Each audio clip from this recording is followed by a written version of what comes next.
বর্তমানে বিনোদনের হাজারো মাধ্যম রয়েছে, টিভি, সিনেমা, ওয়েব সিরিজ, কত কি। কিন্তু একটা সময় বাঙালির বিনোদনের একমাত্র জায়গা ছিল যাত্রাপালা, বিশেষ করে গ্রাম বাংলায়। আজও গ্রাম বাংলার দিকে যাত্রাপালার কদর থাকলেও আগের মতো আর সেই দিন নেই। বলা যায় বাংলা যাত্রার সুদিন হারিয়েছে, একেবারেই ধুঁকছে এই শিল্প।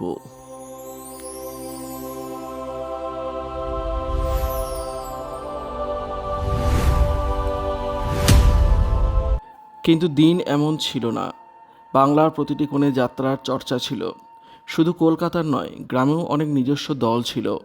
কত বড় বড় শিল্পী কাজ করতেন তখন, যাদের এক ঝলক দেখার জন্য মুখিয়ে থাকতেন হাজার হাজার দর্শক। সেই সময়ে বাংলা যাত্রাপালার লক্ষ্মী কাকে বলা হতো জানেন? তাকে এক ঝলক দেখার জন্য কত রাত জেগে থাকতেন গ্রামবাসীরা। তিনি আসবেন বলে উত্তেজনায় ঘুম হতো না কত মানুষের। তিনি যাত্রালক্ষ্মী বীণা দাশগুপ্ত। আমার জন্য ভাবি না গো, হাসিটার জন্য ভীষণ কষ্ট হয়। গ্রাম বাংলার সর্বত্র যেখানে বীণা দাশগুপ্ত অভিনয় করতে গেছেন, তাকে ঘিরে সাধারণ দর্শকদের উচ্ছ্বাস বাঁধ ভেঙেছে। তবে শুধুমাত্র অভিনয় দক্ষতা নয়, অসামান্য ছিল তার গানের গলা, অসম্ভব সুরেলা হৃদয়স্পর্শী সেই গলা। যাত্রালক্ষ্মীকে ঘিরে মানুষের অমোঘ আকর্ষণ ছিল। আর তাই যাত্রালক্ষ্মী নিজেও বলেছেন, অভিনয়ই আমার জীবনের সব। আর তাই দর্শকদের আনন্দ দেওয়ার জন্য আমার চেষ্টা সবসময় একই রকমই থাকবে। এই কোন প্রহ্লাদ, এই কার জন্ম দিয়েছি আমি? নারায়ণ, নারায়ণ, তুমি ওকে দেখো, ও যে কংস ধ্বংস করতে গেল। 1952 সালে তৎকালীন পূর্ব পাকিস্তানের ফরিদপুরে জন্ম হয় বীণা দাশগুপ্তর। বীণা দেবীর বাবা রমেশচন্দ্র ভট্টাচার্য পালা গান লিখতেন, গাইতেন, অভিনয় করতেন। অভাবের সংসার ছিল, আর এই অভাবের সংসারে মেয়েকে সেই অর্থে পড়াশোনা লেখাতে পারেননি রমেশচন্দ্র ভট্টাচার্য। কিন্তু মেয়ের অসামান্য গানের গলা আর অভিনয়ের প্রতি টান দেখেছিলেন তিনি। বীণা দেবী যখন 18 বছর বয়স, তখন প্রথমবার যাত্রাতে অভিনয় করেন।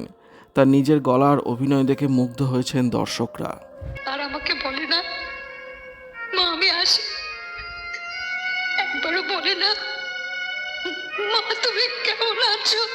পরবর্তীকালে অনেক পথ পেরিয়ে কলকাতায় আসেন বীণা দেবী। নিজের গুরুদেব হিসেবে তিনি বেছে নিয়েছিলেন বাংলা যাত্রা জগতের উজ্জ্বল নক্ষত্র অরুণ দাশগুপ্তকে। পরে গুরুকেই স্বামী হিসেবে গ্রহণ করেন তিনি। স্বামী স্ত্রী মিলে দীর্ঘ কয়েক বছর বিভিন্ন যাত্রা দলে অভিনয় করেছেন। তাদের সফল যাত্রাপালাগুলির নাম নটি বিনোদিনী, অচল, পয়সা, মামাটি মানুষ, মীরার বধুয়া, তালপাতা সেপাই, হরে কৃষ্ণ হরে রাম সহ অনেক অনেক অনেক। এছাড়াও একটি ধারাবাহিক এবং কয়েকটি সিনেমাতেও অভিনয় করেছিলেন বীণা দাশগুপ্ত। আমার স্বামী হাসপাতালে পড়ে আছে, রক্ত কিনবো, দয়া করে কটা টাকা দিন না। আমার স্বামী হাসপাতালে পড়ে আছে। কিন্তু যাত্রালক্ষ্মীর বীণা দাশগুপ্তর মৃত্যু নাড়িয়ে দিয়ে গিয়েছিল বাংলার যাত্রাপালাকে। বলা যায় যাত্রা শিল্পকে অনাথ করে দিয়ে চলে গিয়েছিলেন তিনি। 2005 সালের 8ই এপ্রিল বর্ধমান থেকে যাত্রা শেষ করে ফেরার পথে একটি মাল বোঝাই ট্রাকের সঙ্গে মুখোমুখি সংঘর্ষ হয় বীণা দেবীর গাড়ির। ঘটনাস্থলে মৃত্যু হয় যাত্রালক্ষ্মীর। ভেঙেছিল বুকের পাঁজর, ছিন্নভিন্ন হয়ে গিয়েছিল শরীর। এই মর্মান্তিক মৃত্যু নাড়িয়ে দিয়ে গিয়েছিল যাত্রাপ্রেমী বাঙালিকে।